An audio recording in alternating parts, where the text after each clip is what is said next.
Hello, everyone, and welcome back to the Cold Hard Truth Podcast. I'm Shrikar Rajendran. I'm Jack Smith. And I'm Anish Gupta. And we've got a lot of topics to cover, so let's dive right into the NFL. Another handful of teams will start over at head coach this offseason after a chunk of the league did so the year prior. Brian Flores, for one, he helped reshape the Miami Dolphins, while a well-known presence in Bruce Arians, he couldn't really right the ship in Tampa Bay. This season, contenders and rebuilders will be looking at guys such as, Eric Bieniemy, Mike McCarthy, who recently got hired by the Dallas Cowboys, Marvin Lewis, many others. Here's a ranking of the current openings. I think we're going to exclude Dallas. We'll talk about them a little bit later, just based off that hiring that was made this morning. We're recording this on a Monday. They're based solely on talent in place, job security, and most importantly, potential for success. I also want to talk about the GM they have above them, because I feel like for some of them, there's a big differentiation in a lot of the teams. All right, let's get right into it. Starting off at number 3. On sheer talent alone, the Cleveland Browns might be worth the headache. The Freddie Kitchens experiment face planted, which is putting it nicely. Potential coaches might worry about job security after Kitchens made it through just one season, and he was one of 3 guys to serve in the lead role since 2016. Yeah, I think the Browns are easily the worst opening out of all of these 3, but mainly I want to look at the fact that the Browns are in a bad situation hiring a coach, because I think they've talked about that they're going to hire a coach before a GM. So now this coach is going to have to go through the entire offseason until they find a GM, and being the one to do that all alone with no guiding presence above him, and all of the turmoil they've had already in this franchise, it just doesn't look like a good fit and not somewhere I'd want to go if I was their head coach. Cleveland Browns are a mess. They've been a mess. They will be a mess. And I think, Jack, you're right. I agree with everything you said. You need to find a GM first. And just the coaches in general, there isn't really a solution there. Every single coach has their questions. Like Josh McDaniels, everyone says, okay, he's probably the best fit after Mike McCarthy, but he hasn't been good without Bill Belichick. And it's hard to really the Patriots offense was pretty stagnant this year.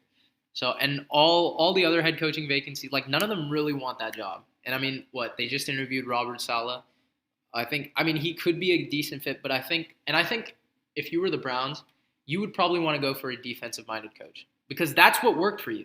Greg Williams is a defensive-minded coach. They went 5-2, despite they did play some lackluster teams, but still going 5-2 in the NFL is still pretty good.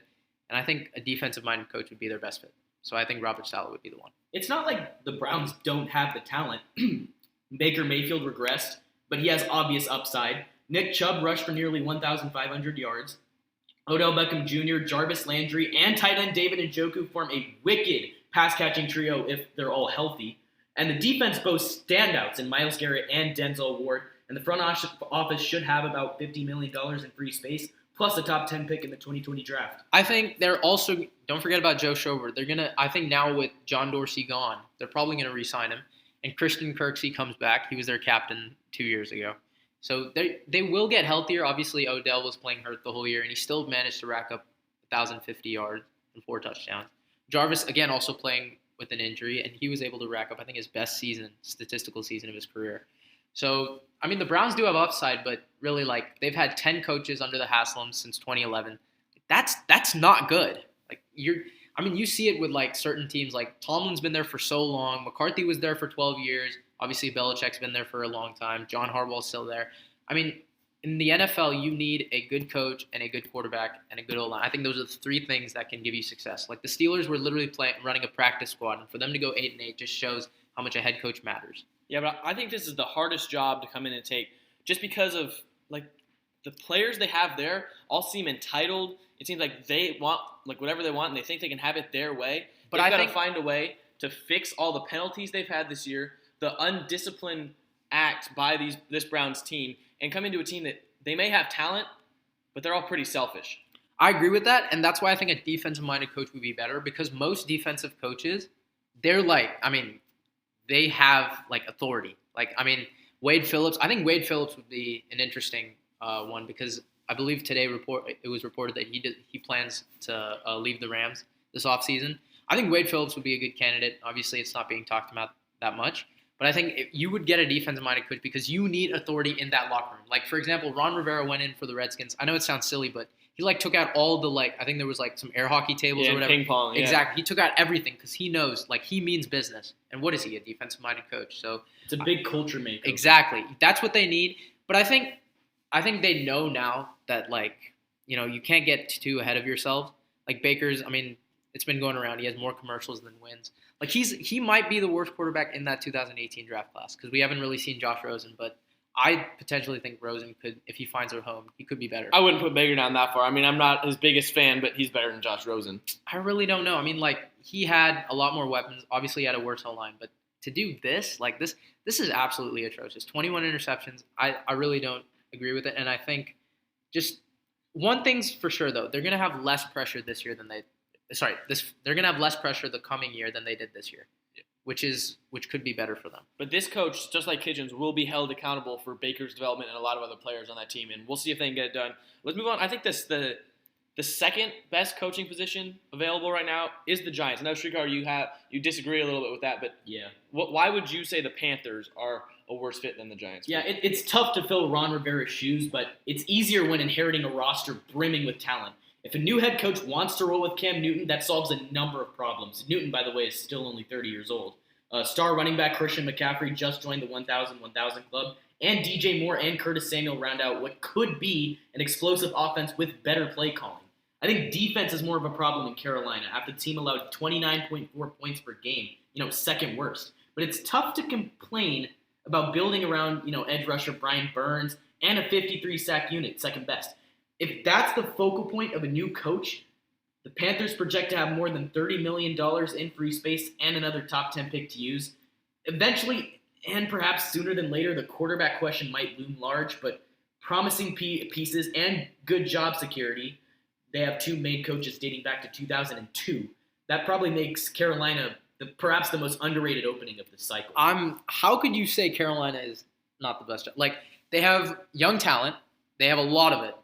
Again, you said DJ Moore, Curtis Samuel, all these guys. Shaq Thompson, you forgot. They also have veteran leadership, Greg Olson, Luke Kuechly.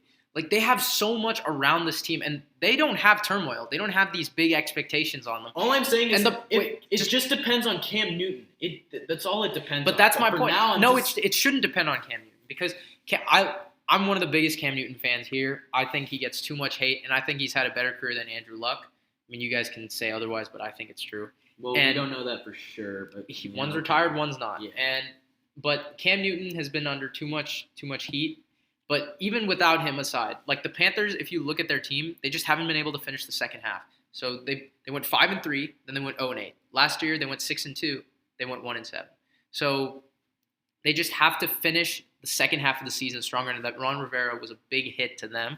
They just gave up. Like they were literally allowing like 40 points. They allowed 2 punt return touchdowns in a game. Like that is terrible. That just shows you're not a complete team. They just gave up.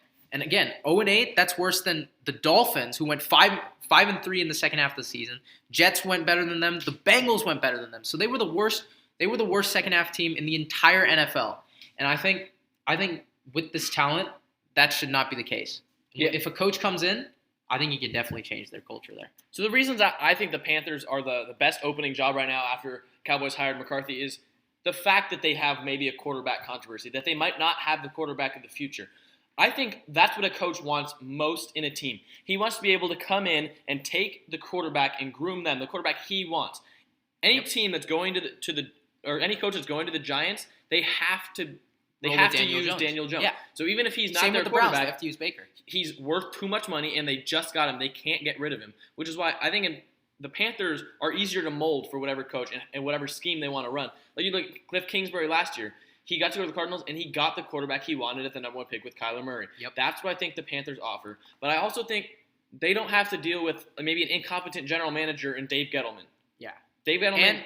And it gives the coach authority. Like, if you can groom your own quarterback, it shows that you can control this team. Because, again, that's where it starts. It starts with quarterback, coach, and, offensive line. But that's here or there. Like, any coach can really help out. Yeah, I think perhaps the scariest thing about the Giants opening isn't the roster overhaul needed to succeed, but the fact that a market like the Big Apple, it doesn't give coaches much time to show results. Like look at Pat Shermer. Or Adam Gase. Three coaches have quickly failed to have success with the Giants since that lengthy Tom Coughlin era ended following the 2015 season.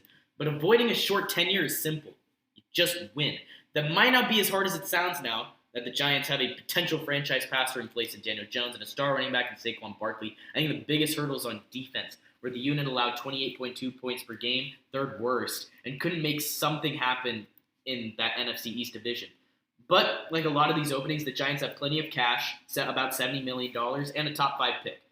Provided that this new coach doesn't ship off top talent or miss on a big signing like Odell and Solder, some of the most important pieces and future assets are already in place. Yeah, that's all I'm going to say about the Giants. I think this job would be a lot better if they had ended up losing a couple games towards the end of the year and were in place to draft Chase Young. Chase Young's, I think, a player that any coach would want to coach, especially because he has the ability to be one of the best defensive linemen in the NFL only 1 or 2 years into his career. But since they won a couple games at the end, they have a worse draft pick, and Young is definitely going to be off the board by the time it hits the Giants' pick. Well, the Giants can still get a good player pick they have. I believe it's still top 5. I agree, yeah. So they can still get a good pick. And again, they looked good in their last 4 games. Like, though they did lose to the Eagles twice, they went 2-2. They almost beat the Eagles that first game, and the last game they held on for the first 3 quarters. The Giants do have a bright spot here, and I think with the right coach, they can do better.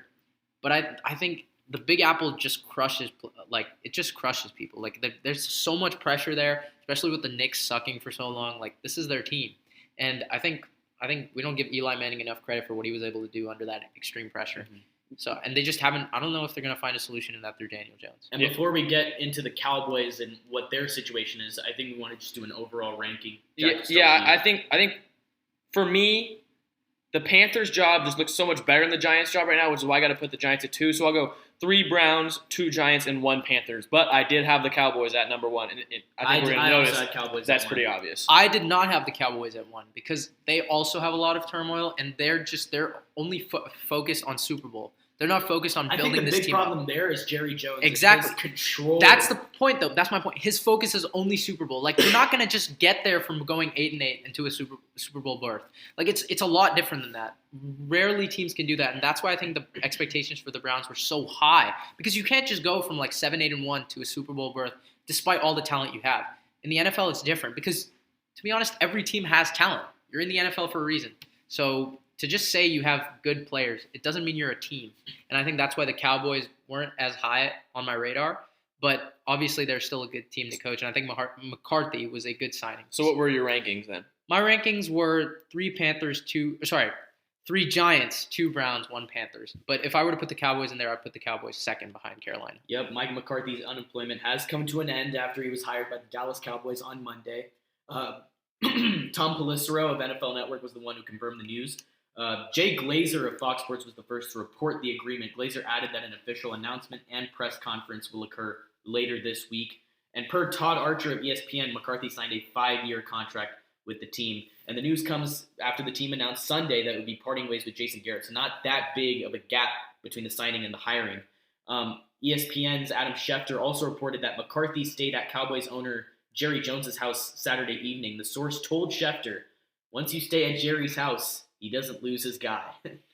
Yeah, I think it was pretty obvious that the Cowboys had their guy in McCarthy because they picked him up so quickly. You know, they moved on from Garrett and almost immediately, bang, there's Mike McCarthy. They knew who they wanted, and they went out and got him. And who's not going to take the Cowboys job? It's one of the biggest jobs in America for all coaches. But it's also one of the most pressuring jobs. Yeah, that is true. You saw how it completely tore apart Jason Garrett. Like, his reputation was just they tore it apart. Literally. He became known. He became the 8-8 coach, the guy who couldn't win a playoff game, the guy who chokes, the clapper. Exactly. His reputation's been torn apart. McCarthy doesn't have that good of a reputation right now, especially after those last 2 seasons in Green Bay. So I don't know if he can really turn it around with this team. Yep, McCarthy will be the 9th head coach in Cowboys history. He will look to give Dallas its first Super Bowl win in 25 years. But just a quick point, that just shows 9 coaches in their entire tenure. That just shows that they give their coaches a chance. So the Cowboys, I will say this, the Cowboys do offer job security, and I think that's why McCarthy chose them. Yeah, but I also think they're one of the most talented rosters in the league. I know it's got a lot of pressure, but what job doesn't have pressure? I agree. Fans are always going to demand stuff from their coach, but this team that the Cowboys have has a lot of pressure. The only problem I have with this job, other than the pressure, is the fact that they have to re-sign a lot of people. And this coach, I mean, they got to make some hard decisions. That is true. And they pushed it off. They haven't extended Dak yet. They've pushed off all of these negotiations, and now McCarthy's got to do this, like almost one of the first things he does, and that's not going to start him off on the right foot if he lets an Amari Cooper go. People might be a little upset about that. I don't think the burden's going to fall on his shoulders, though. I think it's going to fall on the GM. Yeah, but, I mean, for that to be one of the first things the coach has to come in and do, it's not easy. You want him to be able to mesh with his players, and not the first thing you don't want the first thing he has to do is to be letting players go. So that's what I'm saying. I don't think they're going to put it on Mike McCarthy. I don't think so. I think they're just going to get him in there to just, set some authority because, to be honest, I don't think Jason Garrett had it there. All right, and let's move on to the wild card games that happened this past weekend, starting with the New England Patriots. It's all happening. The end of an era appears imminent. A culmination of factors led to what is almost certainly the end of the greatest dynasty in NFL history, in my opinion. What do you guys think about this? I mean, there's no way we will see a team like the New England Patriots again. Because in the NFL, it's so there's so many changes that happen within years. And to see a team this dominant for the entire 20 years, I mean, that's just incredible. Always, you got to tip your hat off to Robert Kraft, Bill Belichick, and all that. But I think it is the end of Brady and Belichick. I think Brady's not going to retire, but maybe go to a different team. There was actually some betting odds. They had Cleveland taking him, and it was really weird. But I think he might go to LA. I don't know. What do you guys think about that? Because I think Rivers is not going to stay there. He's not. I don't know. It's really hard to tell. Just with all the QBs in this free agency class. But I think Tom Brady to Cleveland, it's not a bad idea if you think about it. It's not terrible. But you have Baker Mayfield. See, I don't know what to do with him. If you were the keep Browns, developing him. He's a young. You never move on from a young quarterback. I don't see Cardinals moved on from Rosen, but I get it because there was Kyler Murray on the table. But I don't know with Baker. Do you really see him being a franchise guy? You don't move on from a young quarterback to get an aging quarterback to play for a year. But I disagree. I think Baker does need a little. You could easily blame Baker's struggles on Freddie Kitchens. With a new coach, it could be all different. We could have just a different sort of mindset. But I think you gotta sit his ass down and tell him, hey, you're not a franchise guy yet. You are not the main dude here. And I think for Baker Mayfield especially, wasn't he arguing with a fan in Cincinnati? You can't do that if you're the franchise quarterback for any team, no matter how dysfunctional they are. And I think if Brady goes there, he'll set the tone right. He's gonna have talent because everyone was saying he needs good talent on offense. He'll have 2 top 10 receivers. He'll have a great running back. And I think his O-line will probably get better through the draft. So, I mean, why not? Brady to Cleveland. But anyway, I digress. I think regarding Brady and Belichick, I think it is over. But I think if Belichick gets the right guy, who knows? He could take this team pretty far next year because they still have a good defense. And the level of greatness that they experienced over the past 2 decades cannot be denied. They're both first ballot Hall of Famers. Yep. And, I think they're both the greatest at their respective positions. Belichick's best coach of all time. Yep. Brady's best quarterback of all time. And I think it just goes to show again, the 3 things you need are coach, quarterback, and offensive line, but coach and quarterback second to none. Yeah, but everything, of course, comes to an end. We've seemingly reached the point where the Patriots are just seemingly on the brink of falling apart. Brady's not as efficient as he once was. The team's roster construction is really suspect with the potential to get worse. It's just a core group of coaches and players could depart this offseason with McDaniels, with Brady. And I think Brady's decision as a free agent is at the forefront of all of this. I think we're just seeing these dynasties fall apart. The Spurs, obviously, we saw that a few years ago. And now, I mean, Tom Brady and the Patriots. And the Warriors. Yeah, I mean, I think the Warriors can still get back. They still have talent there. I mean, obviously, and the San Francisco Giants, it was a five-year run as well. We're seeing these dynasties. I think they last for a certain amount of time, but as usual, I think all dynasties come to an end. Well, yeah, the problem I see with dynasties is you're going to get these great players, right? And you're going to have them on short deals and cheap deals. And the problem is eventually you're not going to be able to draft the same as you always have because you're going to have worse draft picks. And these young players you have on cheap deals are going to become expensive, and you can't re-sign all of them. The Patriots lose like an offensive lineman a year, it seems. They Yeah. lost Trey Flowers. They're losing all these guys. But in free they always agency. do it a year early. But I think Yeah. I think they were trying to beat that system. Like, they've seen these dynasties fall apart, and I think Belichick was trying to beat that system by giving players away a year early. Like Chandler Jones, he was a superstar there. He still is, but he gave him a year early, and that allowed him to get other assets, and that eventually shaped another Super Bowl run. But yeah, I think that's the beauty of sports. Like, it allows like these other teams to build up and then obviously break down.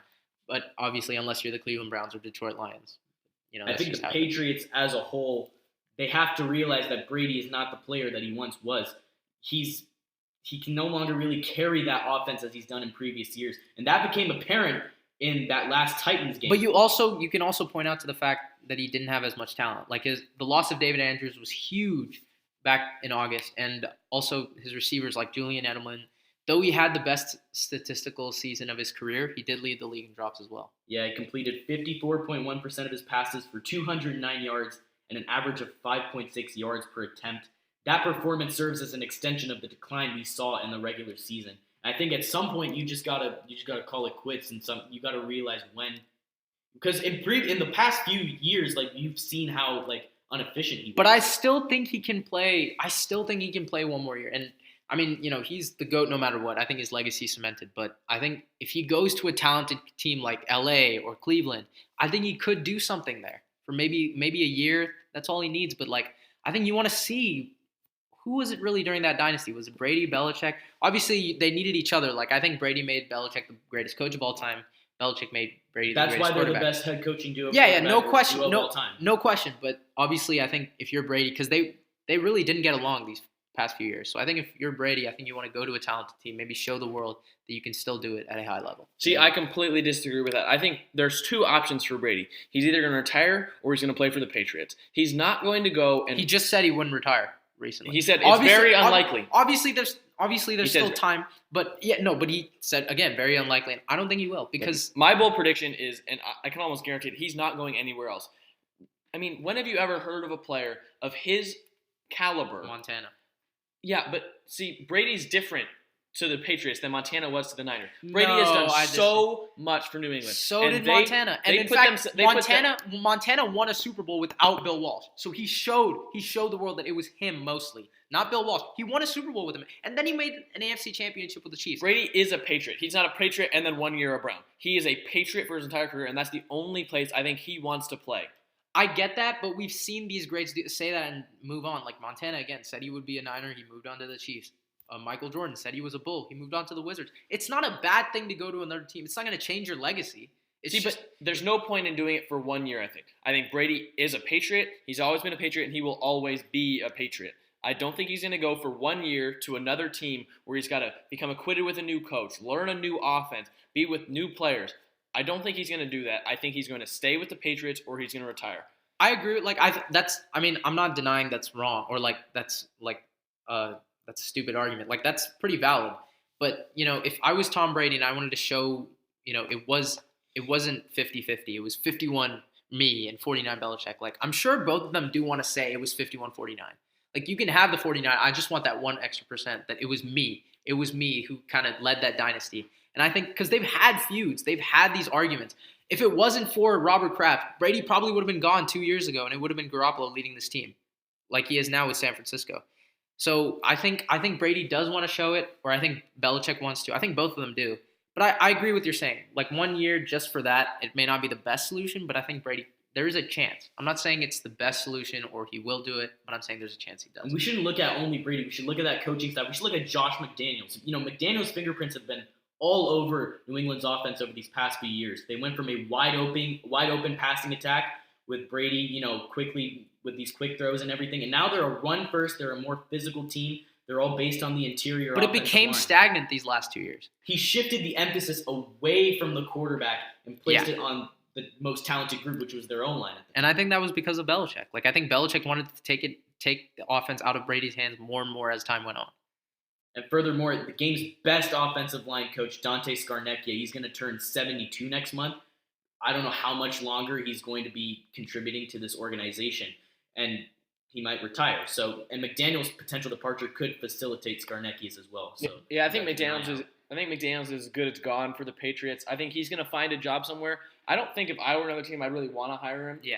But I think they're going to fall for it and they're going to hire him, and it might work out. But he probably would be my first choice. And we remember that Colts job that he backed out of last year. I think he's a good OC, not a good head coach. Yeah, I agree with that. Yeah, I think overall, like the aura is slowly fading. That's not a knock on like Brady or Belichick. Sure, they could come together for another year. Once again, put together a winning season, another postseason appearance, but they're only just delaying the inevitable. And there's also some question, like how much really of the offense did Josh McDaniels control? Like I feel like Bill Belichick had to have some final say on a few key plays. And there's nothing wrong with any of this. No franchise has ever maximized a pairing like New England has. The Patriots were never as good when they had both Brady and Belichick, but they can't possibly be there forever and just sustain the level of success that they've come to know. The end is near, whether it occurs this offseason or a year down the road, and that's that. Mm-hmm. And let's move on to the Texans-Bills game. If the rest of this season's NFL playoffs are anything like that Bills-Texans game, this postseason will be talked about for years. For a good one. That was such a good game. It featured a bit of everything, including something that's become way too familiar for Texans fans over these years in their playoff games. Houston dug itself into a hole early. Mm-hmm. They had to mount the biggest comeback of the Bill O'Brien era, and they eked out a 22-19 win at NRG Stadium and moved to the divisional round. The team did so because of Deshaun Watson and his heroic performance. I think it just shows, like, that's the beauty of the NFL. Like, no matter, like, you can change, the game can change completely in, like, an instant. And I think Texans got momentum in the fourth quarter. Like, and you saw it in that one drive before the Bills kicked that game-tying field goal. Like, they had so much momentum because of, J.J. Watt coming back early. And the Texans D-line just destroyed the Bills' offensive line. They won the line of scrimmage that drive. And I think Josh Allen lost, like, 40-something yards on 2 plays. And I think it just shows, like, how much momentum a team can get in a game. But, yeah, that was an amazing game to watch. I mean, again, I think the reason why most people would pick the Texans, I think when I was listening to their reasoning, it wasn't because the Texans had a better overall team or a better defense or a better offense. It was just they had a better quarterback who can make magical plays happen. Yep. And I think though the Bills were a complete team, and they showed it in the first half, it's just, again, better quarterback, and I think that's what prevailed in the end. Yeah, simply put, Houston won because Deshaun Watson stood on his head.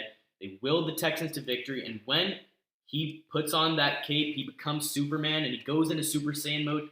He's basically all but impossible to stop. And for most of the 3 quarters Saturday afternoon, it didn't look like that. It didn't look like any heroics. They were just such a flat team on offense and defense.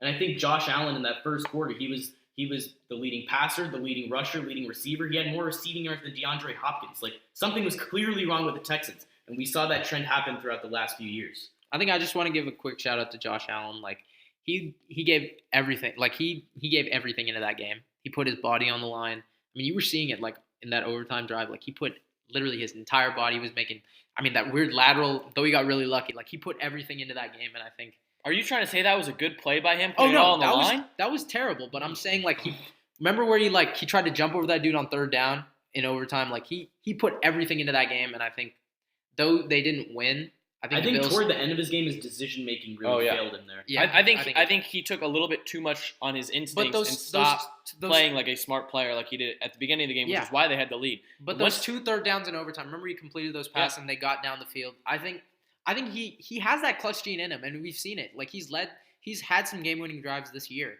And, I think the future is bright in Buffalo. Yeah, he's just got to be a little bit more safe and less reckless sometimes. Yeah. He has the instincts to get it done and the body to get it done, but he just got to be a little bit less reckless. And I mean, the Texans, they eked out here. I think they should have won this game by more than they did. They didn't play well. No, yeah, that's the problem. Going into it, I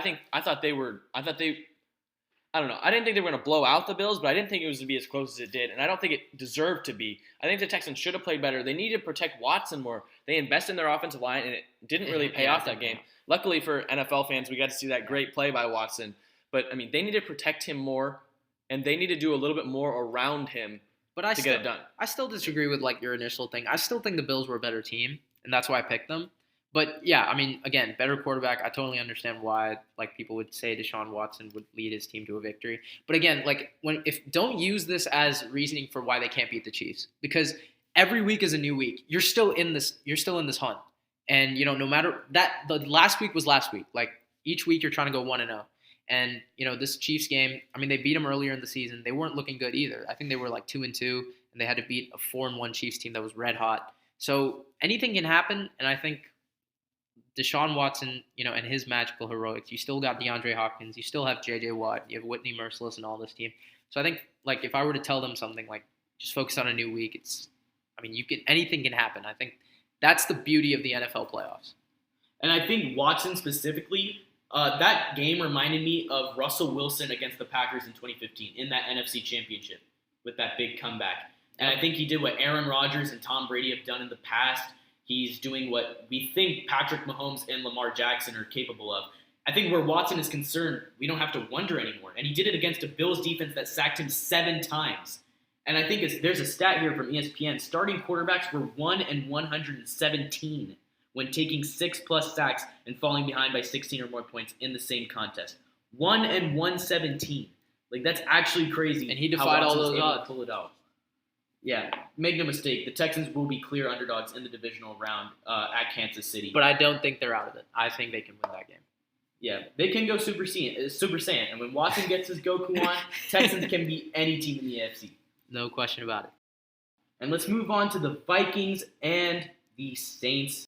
I think that this was one of the best games of the weekend. That pass in overtime will read as a simple 43-yard play that advanced the ball from the 45 to the 2, but it was so much more than that. The pass came in overtime, and it was the game in New Orleans with the score tied 20-20 in the wild card. Vikings had the football. If you score a touchdown, you win. The pass was gorgeous. It was sailing deep on a tight rope, and the way that Adam Thielen was able to catch that, it was over the hand. It was just a beautiful catch. And the pass set up the winning score in a 26-20 final. The pass was perfect. The pass was historic. What do you guys think of Kirk Cousins' performance in that game? Not only in overtime, but throughout that whole game. Overtime classic, and Cousins finally delivers. Like, this is what he got paid $84 million to do. This is what $84 million guaranteed. Everyone was like, oh my God, what a bad contract. Like, I mean, you can't get out of it. And, obviously his one playoff game in Washington, he got destroyed by Green Bay. But he finally did it. Like, I think this is great for him. And obviously they're going to restructure his contract in the offseason. I think he's due for a bigger payday. And Kyle Rudolph said sarcastically on the Fox broadcast after the game, I'm just glad Kirk can't win big games, apparently. I think we just proved that one wrong today. This is a big deal. This is a very big deal. Yep. Yeah, I don't want to take anything away from Cousins, but I want to go back to that last play that you were talking about. And I don't really think it was pass interference. I think it's really close and something that, we're not going to be able to judge us by our eye. But going back to last year and the thing that happened in the Saints-Rams game, and the reason the NFL installed the rule where you can go back to review pass interference was for moments like this. And so why was it not used on the field for this moment, which is exactly the reason it was installed? Well, look, refs ruin a ton of games. Like, they always do. I hate the refs so much, but, obviously, we give them too much hate. Like, it's hard being a referee. I think we can all agree. But the problem is when they're in their description, because I think it was offensive pass interference, but I do agree with the call because their reasoning was they were going to keep consistent what they've been doing all year, not changing the call in the field. And don't get me wrong, that's stupid. Like, they should be changing these calls, but throughout the regular season, I don't think they've ever changed it from non-pass interference to pass interference. See, that's not the problem I have. The problem I have is that they didn't even go into review. I would have been fine if they went into review and they came out with a play stands or there is no pass interference, but the fact it never even went into review I have a problem with that too. Sense I have a problem with that too, but the thing is, they've been keeping it consistent throughout all year long. And to be honest, it's the playoffs. Like, they do let stuff slide. They do let stuff like this slide. Like, they get more physical. Obviously, it was a clear push-off. That's why I think if it was a regular season game, I think that call should have been made. But in the playoffs, I think it's 50-50. And it's so ironic that it happened against the Saints in the playoffs. The Saints were the one who influenced the decision to put that rule into review PI. And I think we circle back to Cousins. He, of course, had help in what was one of the best team efforts from the Vikings this season. Thielen had 7 catches for 129 yards. Dalvin Cook, he blasted the Saints. He had 2 rushing touchdowns. The most for a Vikings runner in the postseason since Adrian Peterson, also against the Saints back in 2009. And Cousins was also helped by an unlikely person, Drew Brees. Brees rallied a bit late, but he was contained and ineffective for much of the game. Early in the fourth quarter, he had 79 yards passing, no touchdowns, and 1 interception. Those are the kinds of numbers you'd expect from Mason Rudolph. Or Kirk Cousins in a big game. Not one of the most devastating passers in the history of football. He also fumbled in the fourth quarter. It was his first of the season. Yeah, and he looked worse than Taysom Hill out there. I mean, Taysom Hill, I just want to congratulate him on what a great game that was. Yeah. It's so fun to watch. He kept them back in it. He makes football fun to watch. What can't he do? Yeah. But I think, sorry, quick interruption. Like, I love Drew Brees. Like, he's one of my favorite quarterbacks. And I still have him, in my top 5 all time. But I mean, playoff loss after playoff loss. Like, if you look at the decade for the Saints, like, obviously that loss to the 7-9 Seahawks, the loss again to the Seahawks, they lost where Marcus Colston threw the ball forward, and obviously the loss to Minnesota with the Minneapolis Miracle, and then again the Saints-Rams game, and then now again to Minnesota. I mean, how do you come back from this if you're Drew Brees? This is just, heartbreak after heartbreak after heartbreak. I think this confirms for me that he's staying with the Saints. I think it's just kind of obvious at this point. He's not going to go to another team after another playoff. He's still playing at a high level. Like, why would he leave? But Sean Payton, like, I think he's going to be there. But some people are saying his future's cloudy. But I think we can all agree here that they got to. He's a great coach. Yeah, look what he did with Teddy Bridgewater. But I'm saying playoffs though, like this. I mean, you don't want to go down as because you were 1-0 in the Super Bowl. You had stuff going for you. Like, you never lost a home playoff game prior to last year. You had everything going for you in that regard. And I don't think you want to change your reputation of being someone who chokes in the playoff consistently. But this decade has shown that the Saints just haven't gotten it done, much like Green Bay. Yeah, it just feels like they're a whole different team. They just shut down in the playoffs. Mm-hmm. And, they're so vaunted going into the playoffs. It's so disappointing. And it's impossible to explain. I mean, this team looks so good every year. And you're thinking, why can't they win the Super Bowl? What is holding them back from the Super Bowl? And then somehow they lose. And not even the Super Bowl. Like, well, yeah. Winning a play. But I think they were just outplayed that game. And, Michael Thomas, who, obviously a former Buckeye, I love him, but 70 yards like that, when you're their like the league's best receiver, I think. And you're going against one of the league's worst cornerbacks. Exactly. Like, 70 yards is not going to cut it. Like, obviously, hats off to Harrison Smith. He got some good double teams in there, but I think Michael Thomas, you've got to do better than that. And obviously Kamara, like, towards the end of the year, he got a little bit going, but he didn't have much for him going through this year. Obviously, he was injured. Disappointing. And even in the playoff game, he had 1 touchdown, but that was pretty much it. And I don't think Drew Brees I don't think he deserves as much blame as people are giving him, but I agree. He should definitely perform better. But, again, with the Saints playmakers too, like, you've got to step up, especially in the playoffs. And this team definitely underperformed despite having the fewest turnovers of all time in a season with 8. And they had 2 last game.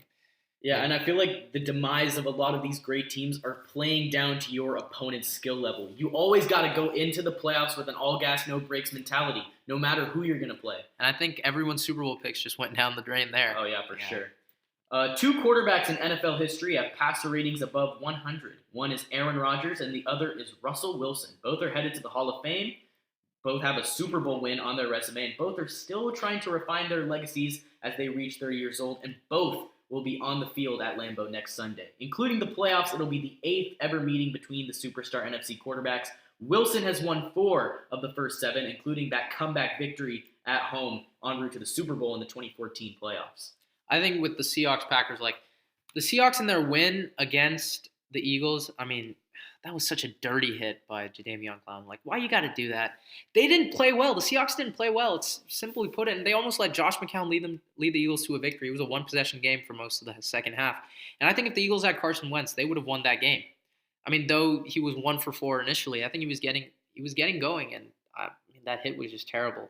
Hats off to the Eagles, though. You went 5-7, won 4 straight division games, and you were able to sneak in. But I think, if the Eagles had Carson Wentz, I think they would have won this game, and potentially they could have upset Green Bay. But despite all I'm hating on the Seahawks, I think they have a real shot at beating Green Bay.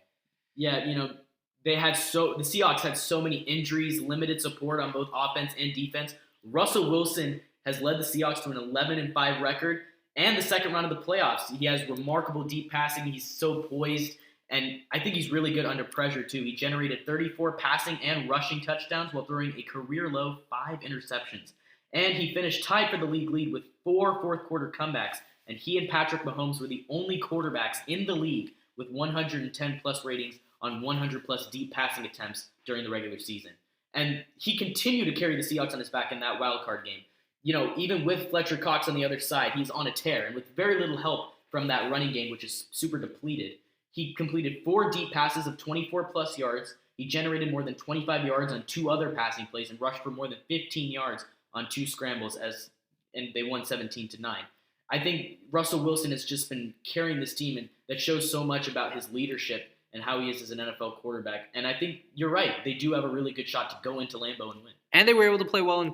Though they didn't play as well as we would have liked, they still won the game in cold weather. And I think they've shown that now they're used to it a little bit, right? Like, Philadelphia is obviously not as cold as Green Bay, like Lambeau Field, but their weather is still pretty bad.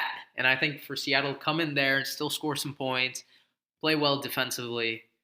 But again, Josh McCown is not Aaron Rodgers, so they will have a tough test ahead. Yeah, this Seahawks team is easy to bet against because they don't really have the stars anymore, especially on offense or defense. I mean, especially with the running backs out, they're getting help from DK Metcalf. And I'm not afraid to admit it, I was very low on DK Metcalf this year, but he's proven me wrong. He's improved in his game a lot, and especially his route running.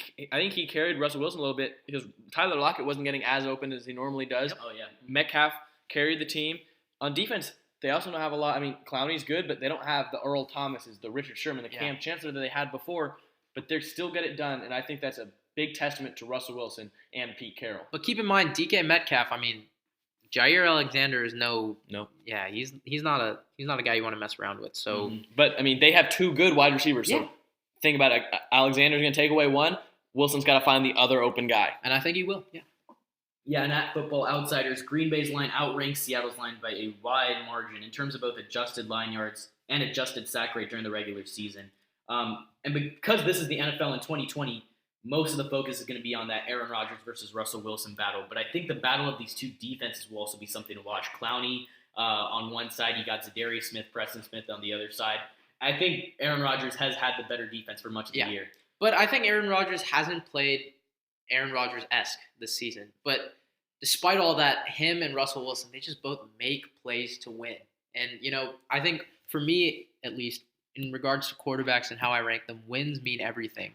And I think him still, despite, falling down to Detroit twice, obviously getting destroyed by San Francisco and LA, to get to these 13 wins is still, it's still crazy. And obviously that clutch win against Minnesota sealed the division, able to get that first round by being Detroit. And it just shows that Rodgers and Russell Wilson both make enough plays to get their teams to where they want to be. Yeah, and let's get into the divisional round picks for this week because we know there's a great slate of games, including this Seahawks-Packers tilt. What game do you guys want to start with? Let's go with Ravens-Titans. And sure. I think we didn't even talk about them that much. Hats off to the Titans. That was just an incredible game to watch. They played decent. They played well on defense. And I think their offense, just Derrick Henry was just completely took over that game, especially towards the end of that second quarter. And I think Ryan Tannehill, he didn't look good against the Pats defense, but really, who's looked good against the Pats defense all year? So just hats off to the Titans for getting this far. And I think, they, out of all the AFC teams, I think they're best suited to beat the Ravens, but I just don't know how I got to go with Baltimore here. But just keep in mind, Lamar hasn't played in 3 weeks, and they really shut down that momentum they had, coming in. They won, I think 11 straight, right? And then they just shut down Lamar, kept him off for 3 weeks now. And Tannehill's red hot, 8-3 these past 11 games. So just watch out for the Titans, but I'm going to go with Baltimore here. Yeah, the Titans are good, but I don't think they're going to be able to keep up with that Ravens offense, even if Lamar takes that huge break. Henry will definitely cause some trouble, but I think Tannehill's going to get shut down. This is a really good backfield. So I'm going to go with the Ravens. I'm not ready to go with a blowout quite yet, but you know what? Yeah, I'll go with the Ravens in a blowout. I'm going to say it's 27-23, but I would not be surprised if Tannehill pulls off an upset because he just beat one of the best playoff teams of all time. So I think, going into Baltimore, it's really not out of the question. Yeah, now that the Ravens have seen what the Titans are trying to do in the playoffs, they're trying to run the ball. I think the Ravens go and they try and shut down the run and make Tannehill beat them. And while it might be a little bit closer than some might expect, I don't think he's going to be able to get it done. But they have the playmakers to really do that, though, against Derrick Henry? I don't know. That O-line is really good, too. Taylor Wan, Jack Conklin. They've got a really good O-line, and that's what translates in the playoffs. So that's why I'm going to lean towards Baltimore because I feel like they're the Titans, but better because they have a better rushing attack that we've seen all year.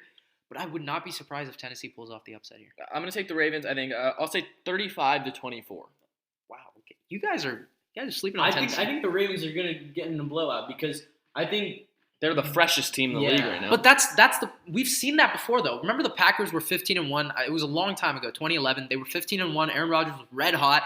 They decided to rest him for 3 weeks, right? And here come the 9-7 Giants just walking in, and they were able to beat him after getting smoked by him. I believe week 2 of that season.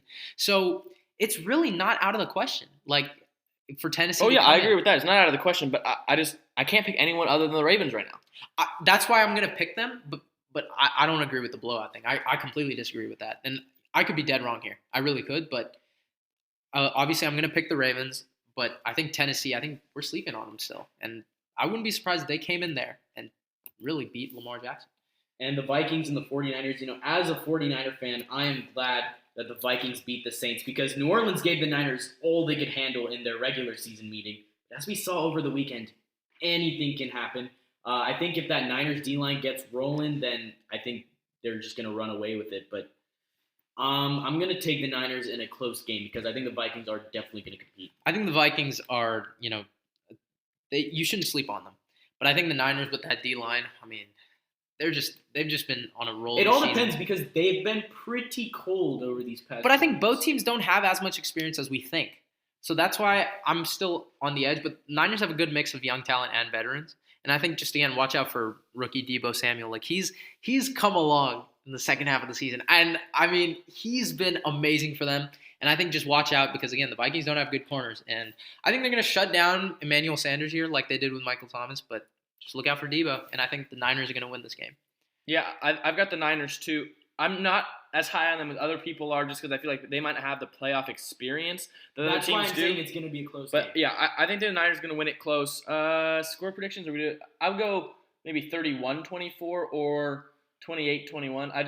I don't want to give a score. Just how these playoffs have been, I don't really. I'm going to give one. I'm going to say 28-20 San Francisco. And Niners keep it going.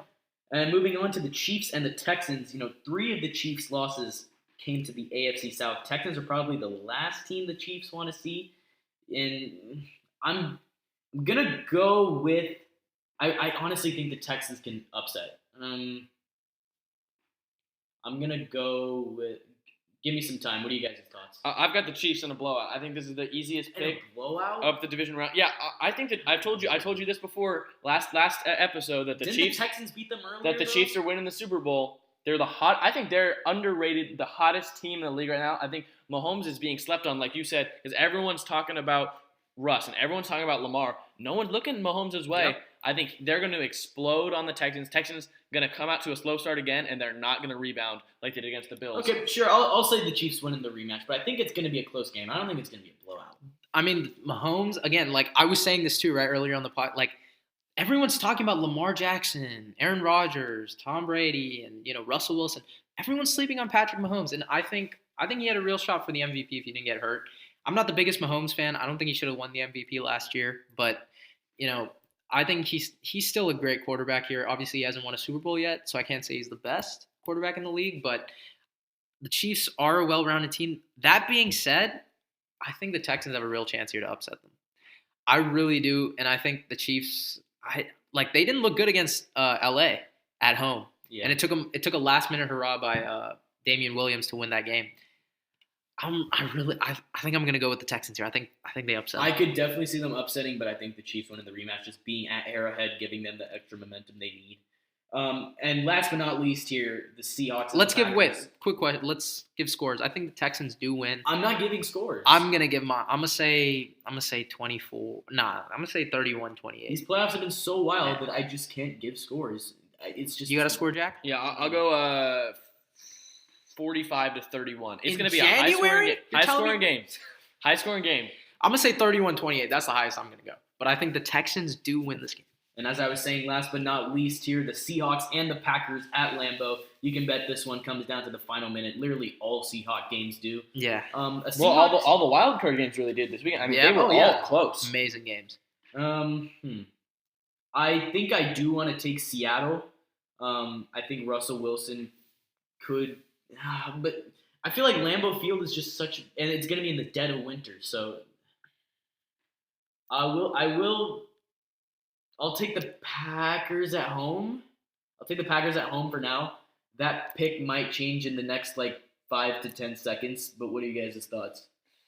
I have not been impressed with the Packers this year, and I don't shy away from saying that, but I also wasn't very impressed by the Seahawks against the Eagles. And so, it's two teams that, I don't really know who to pick in this one because I'm not really high on either of the teams at the moment, and I think it's going to be close. So, but I think I can't pick against.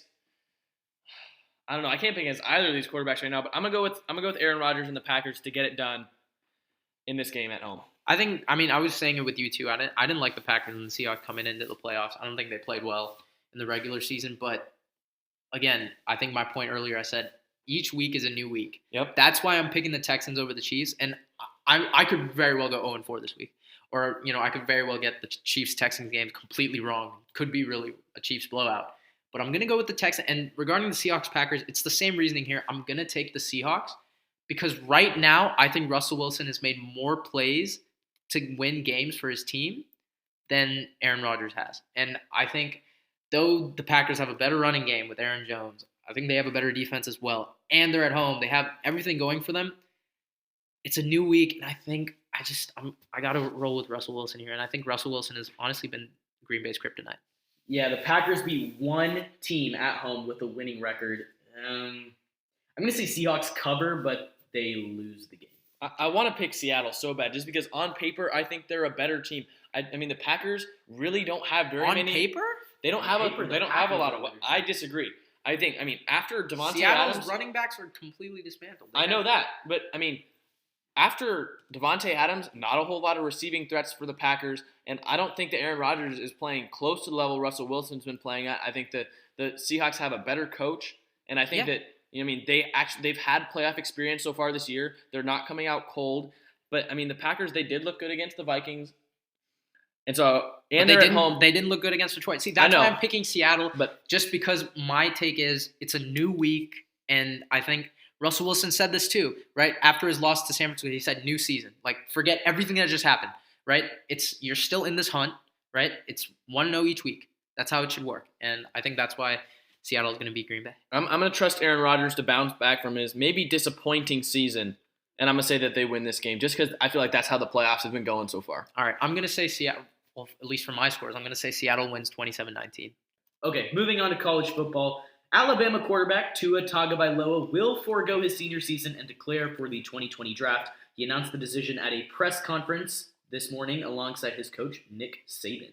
What are you guys' thoughts on this? We listed the Chargers and the Dolphins as two suitable teams. Are there any other sleeper teams that could potentially trade up for Tua? Well, Carolina. I want to start. I think this is a great move for Tua. I don't think it would have been smart for him to stay in college. You look at Bryce Love, the running back for Stanford. He was really good, and everyone thought he was going to be great in the draft. And then he stays back for one more year at Stanford and gets riddled with injuries. Tua's already riddled with injuries. One more year, it could just get worse. And with every college snap he takes, his NFL future is being put at risk.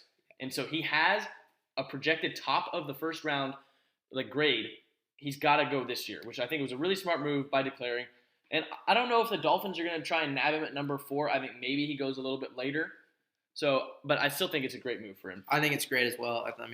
Again, exactly to your points, he could really be costing his NFL career with every snap he takes in college.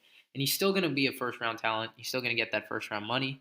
And I think great decision here by Tua. And he's going to definitely find a good suitor in the draft. Yeah, it's unclear how much his injury will affect him in this whole pre-draft process with the combine and everything. But NFL teams will certainly keep their eyes on him before making a decision in April's draft. But he is a risk to draft. It's sure. been reported he can't walk for at least another couple months, and once the combine starts up, that's when he's going to resume throwing. It's a very big risk for a team to draft him, but they see his upside and they see what he can do on a football field when he's completely healthy. Yeah, and Mac Jones is the early favorite to be starting quarterback for the Crimson Tide. I don't know about that. After taking over for Tagovailoa last season. They're probably going to get a transfer. For Mac Jones. They have Mac Jones, they have Tua's little brother, and then they also have the second best quarterback recruit in Bryce Young coming in to Alabama this year. There are a lot of good quarterbacks there, and I don't think that Mac Jones is better than either of them talent-wise, but we'll see what Nick Saban does. I'm kind of leaning towards Bryce Young just because of what I've seen with him in high school. He's been so good, but also don't discount little Tagovailoa. Yeah, I think Bryce Young would be the guy they should roll with. And we have a national championship game coming up, the biggest of the biggest games. It's the Battle of the Tigers, LSU and Clemson. Do you guys want to give picks right now? Yeah, let's do it. Yeah. I mean, going back to LSU's game against Oklahoma, how can you not pick them? That was one of the most dominant showings victory by a college football team of all time. They dropped 60 on Oklahoma. They dismantled Oklahoma. But Oklahoma does not have a good defense. Look, Yeah, but I think it was a bit inflated. Like LSU's a great team. I think they showed why they deserved that number 1 seed. I think they proved me wrong there, and I think they deserved to play Oklahoma that day, and they just completely dismantled them against 63-28. Like that was a great game to watch, but I think it was a bit inflated because Oklahoma has not played a good defense in the Big 12.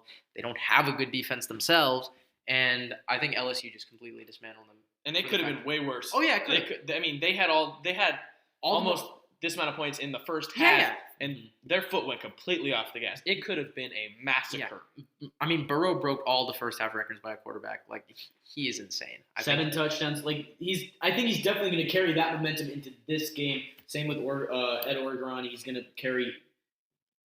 Well, I don't know if coaches can really carry momentum, but he's definitely going to have the right game plan going into Clemson. I think for Clemson, Trevor Lawrence also, he had a good performance. What do you guys thoughts on him? That game was. Oh, I loved it because the Buckeyes lost, and now Anish looks stupid for saying they should have been the first overall seed. But okay, look. Yeah.